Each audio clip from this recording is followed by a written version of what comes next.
Elon pledges to double Tesla vehicle production in the United States, following USA President Donald Trump's decision to purchase a Tesla at the White House on Tuesday. CEO Elon Musk pledged to significantly ramp the electric vehicle maker's production capacity in the United States. Since taking office, the Trump administration has adopted aggressive strategies to promote domestic manufacturing. Elon Musk's 2 million vehicle pledge. Musk's announcement was shared in a post on social media platform X, in support of the policies of President Donald Trump and to demonstrate our confidence in the future of the United States. Tesla commits to doubling vehicle production in the USA within 2 years. Musk wrote in his post, details on how Tesla plans to achieve this remained unclear. Considering that Tesla's Fremont factory is already fully optimized, however, Musk may be looking to expand Tesla's production using the Gigafactory Texas complex. In support of the policies of President real Donald Trump,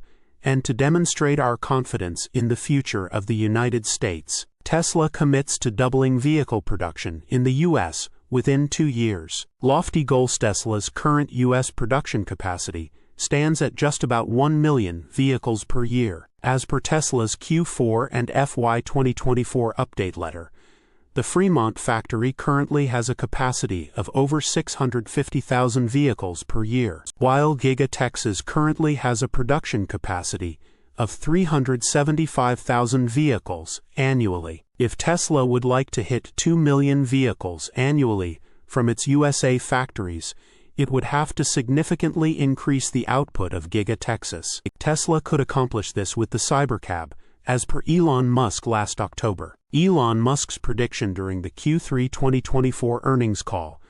Musk predicted that Tesla would reach volume production of the Cybercab in 2026. At the time, Musk explained that Tesla is aiming to produce at least 2 million Cybercabs per year. With this in mind, all Tesla really has to do to accomplish Musk's recent pledge is to follow its existing planned production ramp for its self-driving robotaxi. I do feel confident of Cybercab reaching volume production in 2026, not just starting production, reaching volume production in 2026. And that should be substantial, but we're aiming for at least 2 million units a year of Cybercab. That will be in more than one factory, but I think it's at least 2 million units a year, maybe 4 million ultimately, Musk stated. Source, reposted and summarized from Simon Alvarez at teslarati.